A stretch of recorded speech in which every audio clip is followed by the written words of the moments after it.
पर हम लोग ये जो कॉमन इमीटर ट्रांजिस्टर है उसे हम एम्पलीफायर के रूप में उपयोग करना सीखेंगे कि किस तरह से हम लोग यहाँ पर पावर गेन को पावर जो है उसे एम्पलीफाई कर सकते हैं। तो ये जो हमारे पास कॉमन इमीटर ट्रांजिस्टर है उसे हम पावर एम्पलीफायर के रूप में कैसे हम लोग यूज़ करें उसके बारे में यहाँ पर देखेंगे।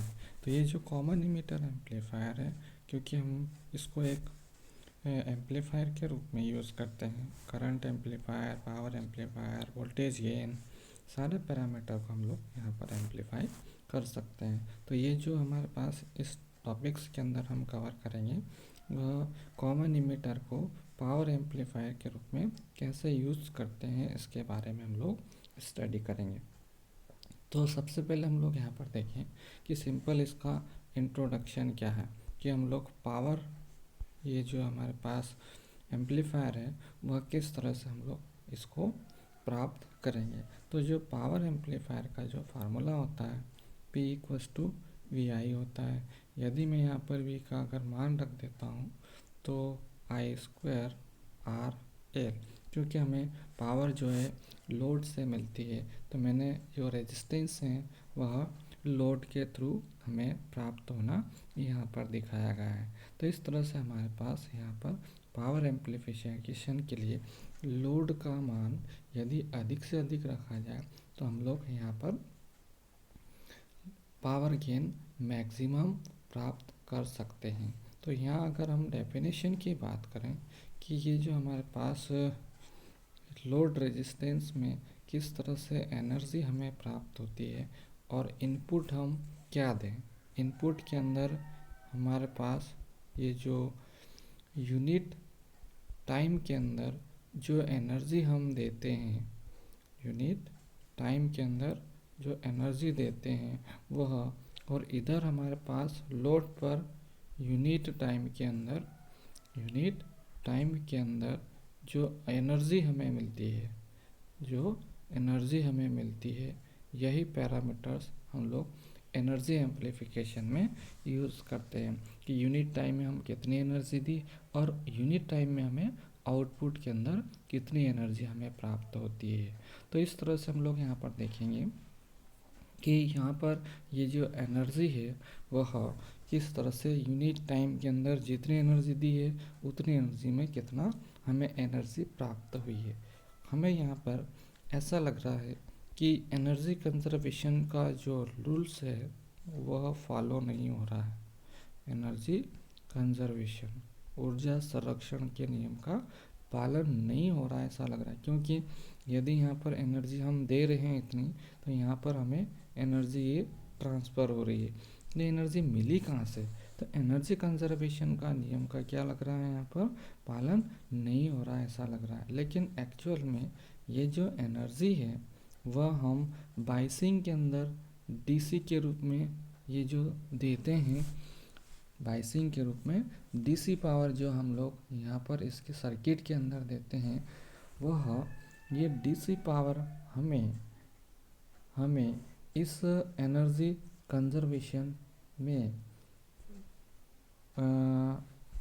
कंजर्वेशन लॉ को फॉलो कराने में हमें सपोर्ट करता है। यानी कि ये जो एनर्जी यहाँ पर जनरेट हो रही है, ये जो जनरेट एनर्जी है वह मुझे इस एनर्जी से मिल जाती है। यानी आप बाइसिंग जो एनर्जी दे रहे हैं वहाँ से एनर्जी इसमें ट्रांसफ़र हो जाती है, जिसके कारण से हमें यहाँ पर एनर्जी कंजर्वेशन नियम का पालन होता रहता है, जिसके कारण से हमें यहाँ पर ये जो डीसी के थ्रू ये जो एनर्जी हम दे रहे हैं वह एनर्जी आपको एम्पलीफिकेशन के रूप में प्राप्त होती है। तो इस प्रकार से हमें यहाँ पर ये जो एनर्जी होती है वह यहाँ से मिल जाती है। इसके अंदर सारी की सारी एनर्जी तो हमें नहीं मिलती है, लेकिन कुछ, क्योंकि यहाँ पर कुछ एनर्जी क्या होती है, ये जो ट्रांसफार्मर में हीट के रूप में क्या होगी, एनर्जी आपकी क्षय हो जाती है। तो संपूर्ण एनर्जी नहीं मिलती है, लेकिन हमें मैक्सिमम एनर्जी यहाँ से हमें मिल जाती है। तो इस तरह से हमारे पास यहाँ पर एनर्जी का कंजर्वेशन नियम से लागू होता है। तो इस प्रकार से हमारे पास चूँकि इस प्रकार लोड पर प्राप्त जो एसी जो पावर है वह डीसी पावर के अनुपात को संग्रही दक्षता के नाम से जाना जाता है, कि आप यहाँ से ये जो आपके पास डीसी है वह कितना हमारे पास यहाँ पर ट्रांसफ़र हो रहा है। तो इसकी जो इफ़िशियंसी की अगर हम बात करें तो हमारे पास इफ़िशियंसी है वह लोड पर आपके पास ये जो हमारे पास लोड दिया गया है LOAD, लोड पर ये जो एसी पावर है, क्या आएगा आपके पास, एसी पावर है। और साथ ही साथ ये जो ट्रांजिस्टर द्वारा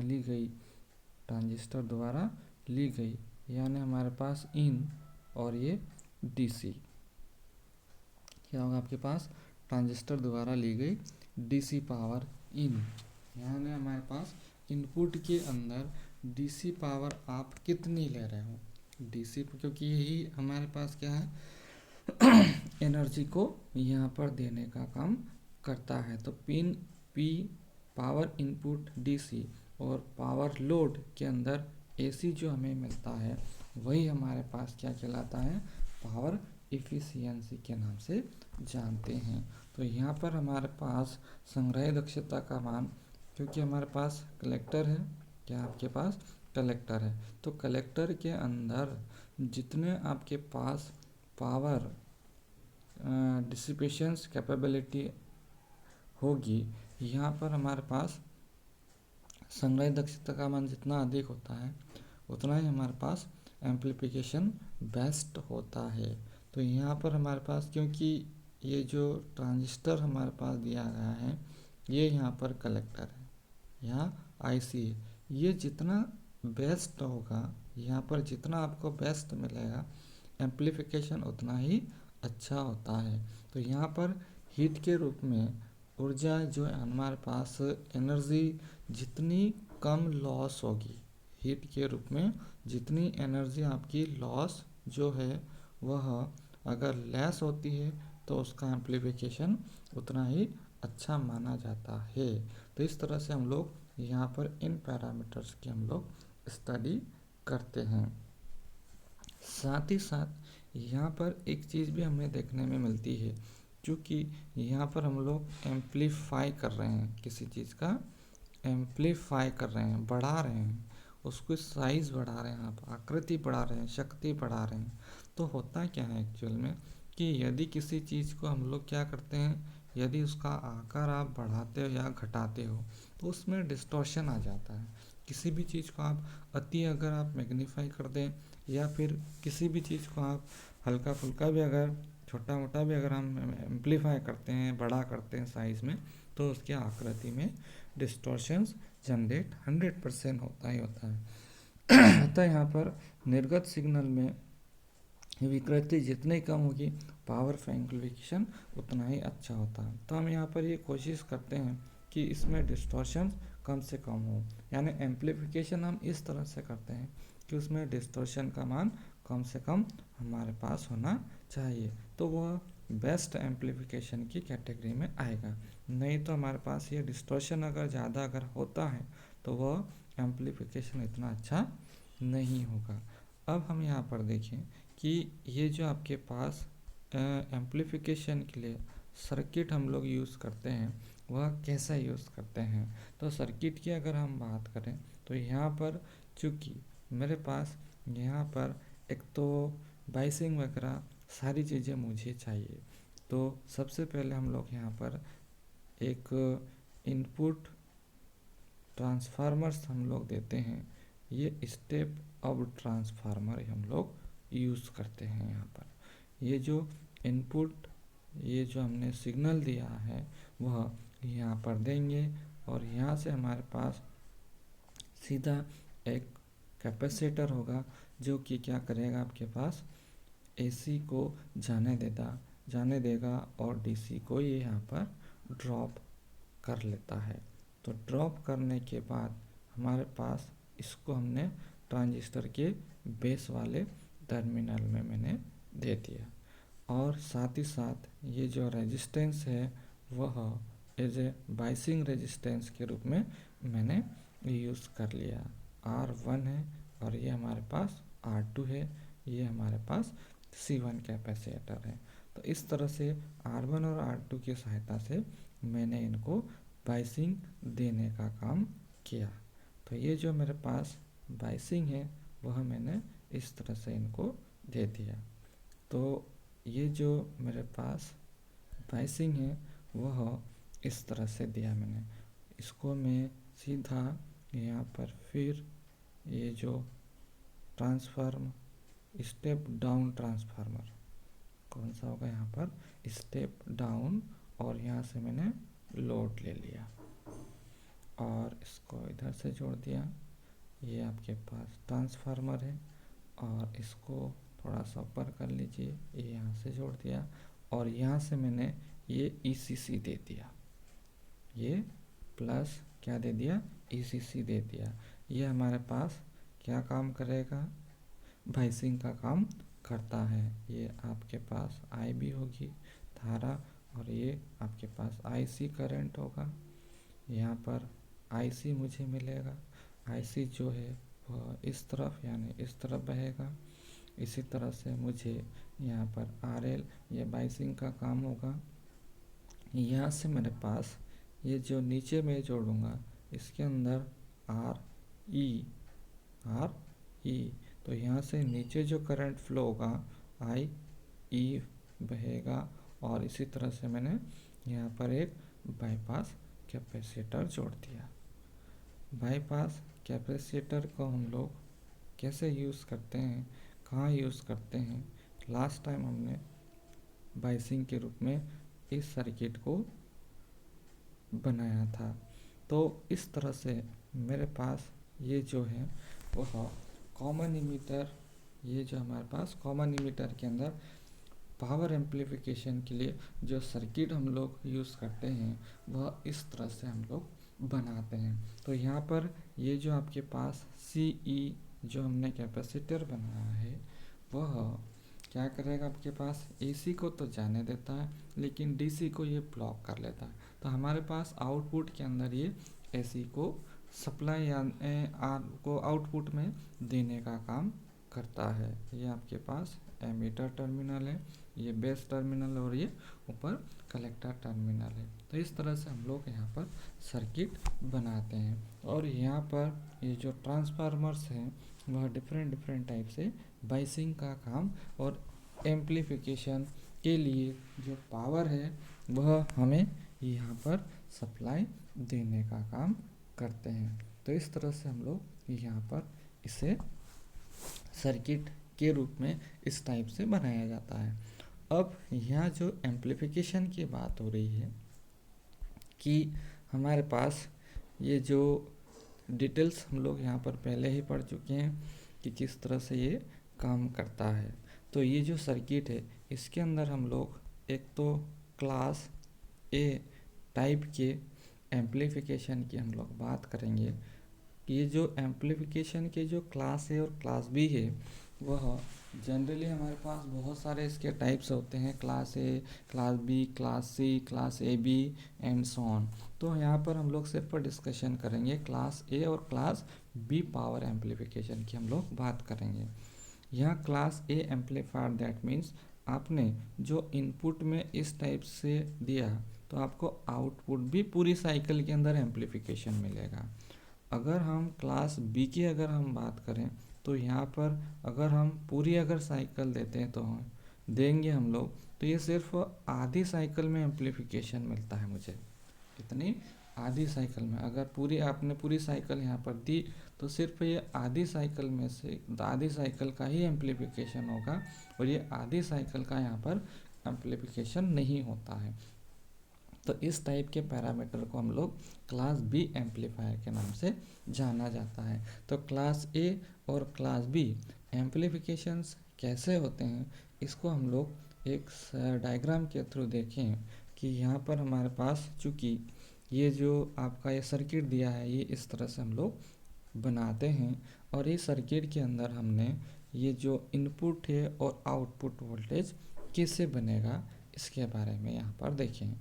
क्योंकि यहाँ पर एम्प्लीफिकेशन की अगर हमारे पास बात होती है तो हम लोग लोड लाइट के ऑपरेटिंग पॉइंट जो हमने Q1, Q2 और Q3 और Q4 हमने निकाला था, तो ये जो मिड आपके पास लोड लाइन के मध्य बिंदु पर हमें आउटपुट इनपुट देना पड़ता है और उसी के कॉरेस्पॉन्डिंग हमें क्या मिलता है, आउटपुट मिलता है। इसको अगर फिर से हम लोग देखें तो ये जो लोड लाइन हमने आउटपुट कैरेक्टरिस्टिक्स के अंदर निकाला था, इस तरह से हमने निकाला था। तो ये मेरे पास यहाँ पर लोड लाइन मिला था। ये जो लोड लाइन हमें यहाँ पर मिला था, तो ये जो हमारे पास ये पॉइंट होते हैं ऑपरेटिंग पॉइंट के नाम से जाने जाते हैं। और यहीं पर हमने क्या दिया था, ऐसा इनपुट दिया था। यहाँ पर हमने इस टाइप से इनपुट दिया था। तो यहीं पर हमारे पास और इसी कॉरेस्पॉन्डिंग हमें यहाँ पर इधर और इधर आउटपुट मिला था, इधर से इधर, इधर, और ये हमारे पास वोल्टेज था और ये हमारे पास करंट था। ये जो आउटपुट कैरेक्टरिस्टिक्स हैं क्या आपके पास, आउटपुट कैरेक्टरिस्टिक्स में इसको आप ये आई बी हमने यहाँ पर दी थी, क्या दी थी आपने, आई बी। आउटपुट के अंदर आई बी कॉन्स्टेंट रखते हैं और किसके बीच में ग्राफ ड्रॉ करेंगे, वी सी ई और आई सी आप मेजर करते हो। तो इस तरह से हमने आई बी का मान यहाँ पर हमने दिया था और हमें आउटपुट के रूप में फर्स्ट जो डायग्राम हमने पढ़ा था, तो आई सी के रूप में हमें आउटपुट और वी सी के रूप में हमें आउटपुट वोल्टेज मिलता है। तो इस तरह से हमने यहाँ पर इसकी स्टडी की थी। तो सेम हमारे पास इसी पैटर्न में अब ये जो इनपुट हम देते हैं क्लास ए टाइप के एम्पलीफायर के लिए, तो इसके अंदर कैसे होगा यह ध्यान से देखिए। ये जो हमारे पास एक ये जो एम्पलीफिकेशन है वह किस तरह से हमें मिलेगा, ये मेरे पास इसको बीच में एक और लाइन खींच देते हैं। ये जो है क्यू पॉइंट होगा आपका, यहाँ से मेरे पास क्यू पॉइंट, यहाँ से मेरे पास मैं क्यू पॉइंट निकाल लेता हूँ यहाँ से। और ये जो आपके पास लोड लाइन की हम लोग बात करते हैं, यहाँ से हम लोग ये पॉइंट निकाल लेता हूँ मैं। अब मैंने यहाँ से क्या दिया, ये दिया इनपुट। ये जो मेरे पास वैल्यू है ECC है और ये जो यहाँ पर पॉइंट है मेरे पास 2ECC है। और ये जो इधर हमने वोल्टेज फाइंड किया मैंने VCE, और इधर हमने जो करंट फाइंड किया है वह IC मैंने फाइंड किया है। यहाँ जो करंट मुझे मिलेगा 2IC मिलेगा, ये मेरे पास 0। तो इस तरह से यहाँ पर ये जो इनपुट वोल्टेज है 2EC, यहाँ से 2ECC, ये मेरे पास इनपुट सिग्नल, इनपुट सिग्नल। और मेरे पास ये जो मिला है मुझे ये आउटपुट सिग्नल है, ये आपके पास आउटपुट है।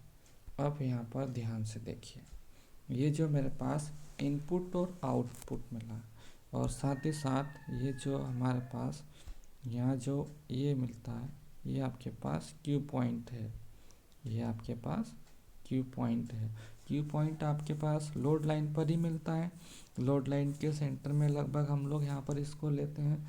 तो ये जो मेरे पास इनपुट सिग्नल है वह आउटपुट में मेरे को ऐसा मिलेगा, ऐसा मिलेगा आपको आउटपुट के रूप में, ऐसा हमें मिलता है। तो इस तरह से मेरे पास ये जो करंट है वह वोल्टेज के कॉरेस्पॉन्डिंग यहाँ पर हमारे पास ECC कितना आपके पास, ये जो ECC है वह 0 से 2EC तक वेरी होता है। उसी कॉरेस्पॉन्डिंग हमारे पास करंट है 0 से 2IC तक प्राप्त होता है। तो इस तरह से हमारे पास ये जो वैल्यू है वो आपकी वेरी होती है।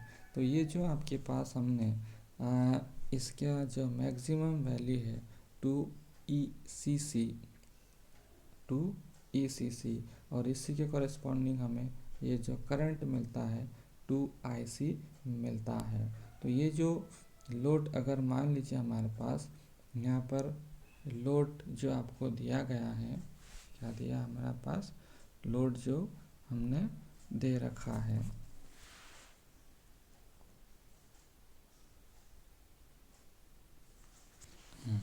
लोड रेजिस्टेंस हमने जो दे रखा है वह किस तरह से हमारे पास काम करेगा।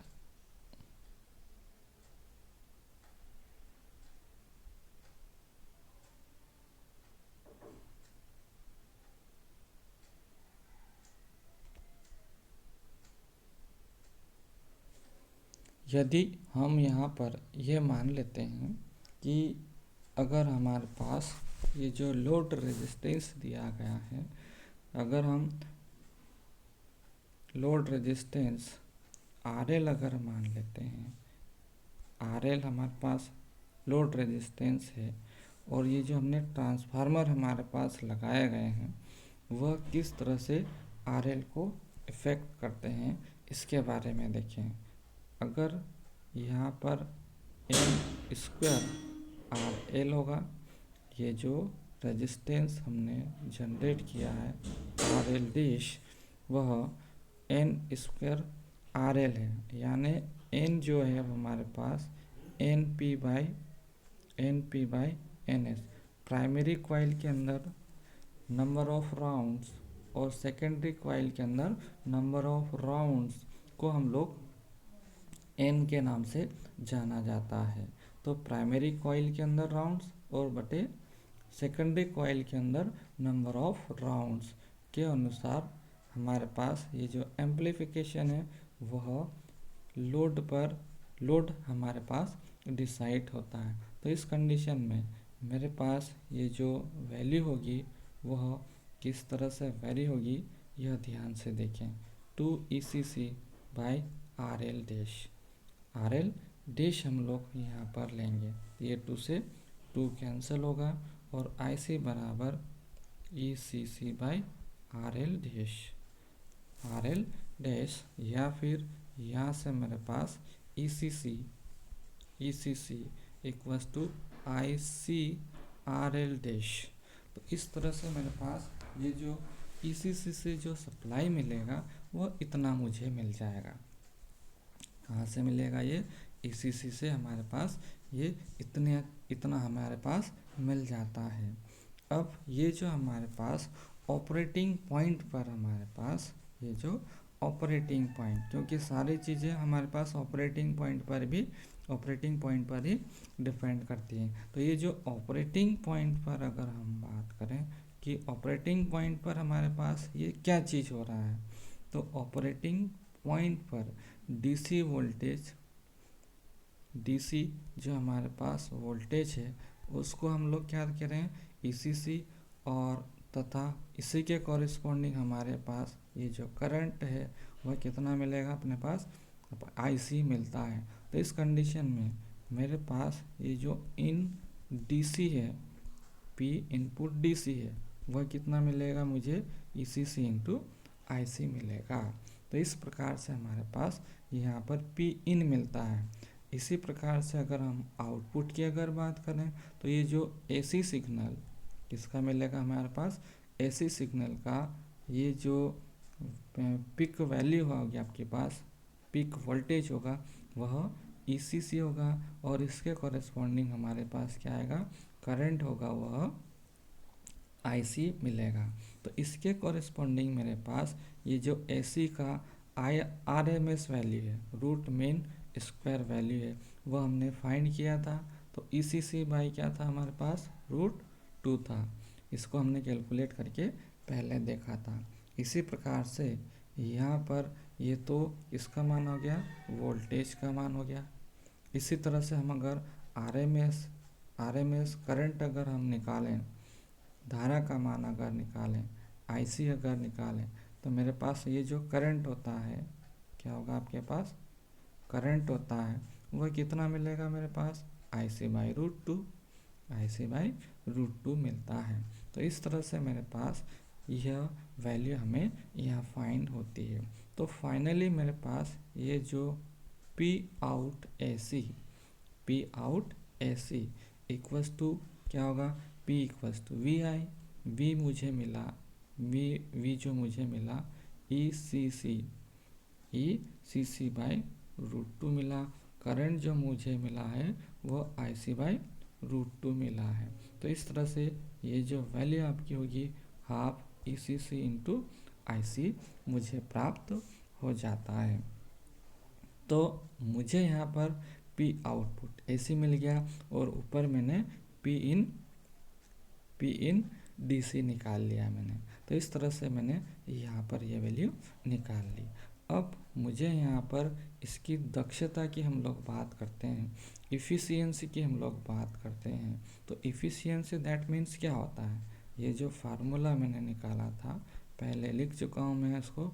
तो P आउटपुट बाय AC और P इन आप क्या दे रहे हैं, DC के रूप में इसको देते हैं। तो इस कंडीशन में मेरे पास ये जो वैल्यू आई है वह लिखूँगा और बाय ECC इंटू IC ये वैल्यू मैंने रख दी। ये जो मान है वह जो कटता है उसे हम लोग काट देंगे। ये IC से IC कट जाएगा और ECC से EC यानी हाफ, यानी हमारे पास लगभग 50% क्या होगा, आपके पास 50% इसका एम्प्लीफिकेशंस होता है। अब हम बात करते हैं यहाँ पर ये तो हो गया आपके पास क्लास ए के अंदर। क्लास ए के अंदर हमारे पास 50% का एम्प्लीफिकेशंस होता है। इसी प्रकार से क्लास बी के अंदर हम बात करें तो क्लास बी के अंदर जो एम्प्लीफिकेशन होता है वह किस प्रकार से होगा। ये हमारे पास क्लास बी का है वह एप्लीकेशन लगभग नहीं के बराबर, क्योंकि इसमें हाफ एम्प्लीफिकेशन होता है इसलिए इसमें कोई एप्लीकेशंस हमारे पास नहीं मिलते हैं। तो क्लास ए और क्लास बी के पावर एम्प्लीफिकेशन की यहाँ पर हमारे पास बात होती है। तो क्लास बी जो हमारे पास एम्प्लीफिकेशन होगा वह किस तरह से होगा, ये जो क्लास बी का जो एम्प्लीफिकेशन होगा वह क्या होगा, क्लास बी जो टाइप्स होगा वह हमारे पास, क्योंकि यहाँ पर एम्प्लीफिकेशन सिर्फ हाफ का होता है, हाफ का होगा दैट मीन्स वो जो ऊपर हमने सर्किट बनाया था उसको हम लोग फिर से बना लें, क्योंकि एम्प्लीफिकेशन हमारे पास ये सिर्फ हाफ का होगा। ये आपके पास हाफ जो पार्ट होगा उसी का एम्प्लीफिकेशन होगा और आपके हाफ पार्ट का एम्प्लीफिकेशन हमारे पास नहीं होगा। तो यहाँ पर एम्प्लीफिकेशन की अगर हम बात करें तो सेम एज इट इज़ पहले जैसा ही डायग्राम आपका बनेगा। यहाँ पर भी हमारे पास लोड लाइन रहेगी और लोड लाइन पर किस तरह से हमें यहाँ पर ये मिलेगा। तो ये जो वैल्यू आपकी आएगी ये यहाँ आएगा और ये आपका आउटपुट मिलेगा। तो ये जो आउटपुट है हमें सिर्फ आधा हिस्सा ही मिलता है, हमें मिलेगा आपको आधा हिस्सा, और जो हमने ये जो इनपुट दिया है वो तो मैंने पूरा दिया, पूरा साइकिल, ये पूरी साइकिल मैंने दी, यहाँ से मैंने पूरी साइकिल दी है। ये जो आपके पास बी है ये ही आपका क्यू पॉइंट होगा और ये आपका इनपुट सिग्नल है, इनपुट सिग्नल। और ये जो वैल्यू हम लोग इस एक्सिस पर निकालते हैं VCE फाइंड करते हैं और यहाँ पर हम लोग IC मेज़र करते हैं। और ये जो हमारे पास ये लोड लाइन है और ये हमारे पास आउटपुट मिलता है। ये जो आउटपुट हमें मिला है वह कैसा मिलता है आपके पास, ये सिर्फ ये मैक्सिमम हमारे पास IC क्या मिलेगा आपको, आईसी, ये जो मैक्सिमम आईसी हमें यहाँ पर मिलता है। तो इस प्रकार से यहाँ जो हमने इनपुट तो कितना दिया था 2 ECC दिया, उतना ही हमने, लेकिन मुझे आउटपुट कितना मिला, सिर्फ इतना मिलता है। यह एम्प्लीफिकेशन अलग अलग पैरामीटर्स के ऊपर डिपेंड करता है। तो ये जो हमारे पास क्लास ए और क्लास बी का एम्प्लीफिकेशन इस तरह से हमारे पास होता है।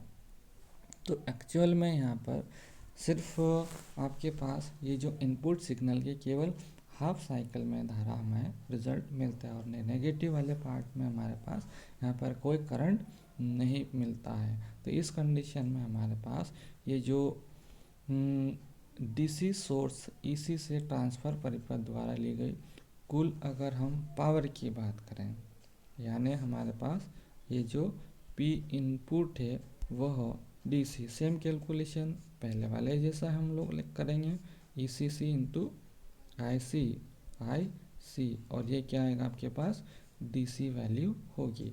ये जो डीसी है आईसी है वह बैटरी से जो ली गई धारा का हाफ साइकिल में डीसी वैल्यू है।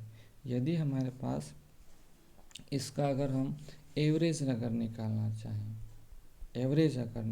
चाहें पी इन डीसी को, तो हम लोग यहाँ से आईसी बाय पाई ये हम लोग कैलकुलेट कर चुके हैं।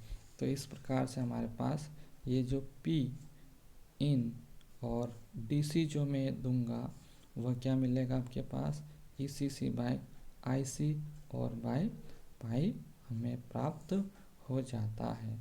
तो इस प्रकार से हमारे पास यहाँ पर ये जो पी इन डीसी है वह इतना मान आएगा।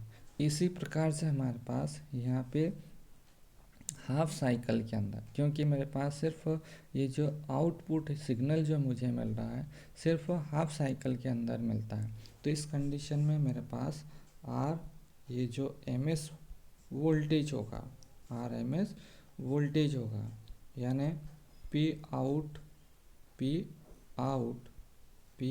आउट एसी जो मुझे मिलेगा वह कितना मिलेगा, वह सिर्फ मुझे मिलेगा ECC by 2 into I C by 2 ही मिलेगा मुझे। तो ये आ गया आपके पास 1/4 ECC और इंटू आई मुझे मिलेगा। तो इस प्रकार से ये जो मुझे मिला पी आउटपुट और ये पी इनपुट डीसी और पी आउटपुट हमें एसी मिल रहा है। तो अगर हम इस कंडीशन में अगर इफ़िशियंसी की अगर हम बात करें तो ये जो पी आउट एसी हमने लिया है और पी आउट एसी और पी इन डीसी हमने लिया है। इसकी अगर वैल्यू मैं रख देता हूँ 1/4 ECC IC बाई ECC और IC बाई पाई, तो यहाँ पर मेरे पास इसको अगर सिंप्लीफाई करें तो ये लगभग हमारे पास कितना मिलेगा 78% सॉल्व करने के बाद। तो इस तरह से मेरे पास ये जो पावर इफ़िशियंसी होती है वह क्लास बी के अंदर ज़्यादा होती है और क्लास ए के अंदर हमारे पास पावर एम्प्लीफिकेशन सिर्फ 50% होता है। लेकिन यहाँ पर ये जो क्लास बी के अंदर हाफ साइकिल का हमारे पास एम्प्लीफिकेशन होता है, जबकि क्लास ए के अंदर फुल वेव का एम्प्लीफिकेशन होता है। तो यहाँ पूरी वेव का एम्प्लीफिकेशन होने के कारण से इसकी उपयोगिता हमारे पास ज़्यादा होती है, जबकि इसकी उपयोगिता हमारे पास बहुत कम होती है। अब यहाँ पर हमारे पास ये जो है इसमें हम अगर वोल्टेज एम्प्लीफायर और हम पावर एम्प्लीफायर की बात करें, पावर एम्प्लीफायर, ये जो पावर एम्प्लीफायर है वह कितना होगा, यहाँ पर वोल्टेज गेन कितना होगा और पावर गेन कितना होगा, एम्प्लीफिकेशन वोल्टेज एम्प्लीफायर और पावर एम्पलीफायर हमारे पास कितना होगा। यहाँ पर ये जो बीटा की जो वैल्यू होती है, वोल्टेज गेन होता है, वह कितना होगा आपके पास 100, क्या होगा आपके पास 100 ग्रेटा, 100 से भी ज़्यादा होगा। और पावर एम्पलीफिकेशन आपका कितना होता है यहाँ 20 to 50%, कितना होगा लगभग 20 to 50, 20 to 50 तक का होता है। और जबकि यहाँ पर ये जो RL का मान रखा जाता है वह कितना रखा जाता है 10 किलो ओम के लगभग रखा जाता है। और यहाँ पर it is very very less than होता है 20, ये कुछ गलत लिखा है 20 किलो ओम, क्या होगा आपके पास किलो ओम। उसी तरह से हम लोग कपलिंग कैपेसिटर भी यूज़ करते हैं, यहाँ पर ट्रांसफार्मर यूज़ करते हैं, ट्रांसफार्मर कपलिंग होता है। यहाँ पर हमने यह पावर स्टडी करी है, तो पावर के अंदर हमने किसको यूज़ किया है ट्रांसफार्मर को कपलिंग के रूप में यूज़ किया है। जबकि यहाँ पर हम लोग क्या करते हैं कैपेसिटर सी यूज़ करते हैं, क्या यूज़ करते हैं आप लोग सी यूज़ करते हैं। तो यहाँ पर आपके पास ये जो कलेक्टर करंट होता है, कलेक्टर करंट होता है 1 MeV के लगभग होता है, जबकि इसके अंदर हमारे पास 100 मिली एम्पियर, क्या होगा आपके पास मिली वोल्ट, ये बहुत ज़्यादा होता है, बहुत ही ज़्यादा होता है। इसी प्रकार से हम अगर आउटपुट पावर की अगर हम बात करें, करंट की बात कर रहे थे, milliampere, milliampere current, current. इसी तरह से हमारे पास आउटपुट पावर की अगर हम बात करें तो आउटपुट पावर है यहाँ पर लेस होता है और यहाँ पर आपके पास बहुत हाई होता है। पावर की अगर हम बात करें तो हमारे पास अगर आप ट्रांसफार्मर अगर आप यूज़ कर रहे हो ऐसे कपलिंग कैपेसिटर के रूप में, कपलिंग के रूप में, तो हमारे पास यहाँ पर बहुत पावर हाई मिलता है, यहाँ पर हमें पावर बहुत कम, वोल्टेज एम्पलीफिकेशन बहुत कम मिलता है। तो इस प्रकार से हम लोग यहाँ पर इसके बारे में स्टडी करते हैं।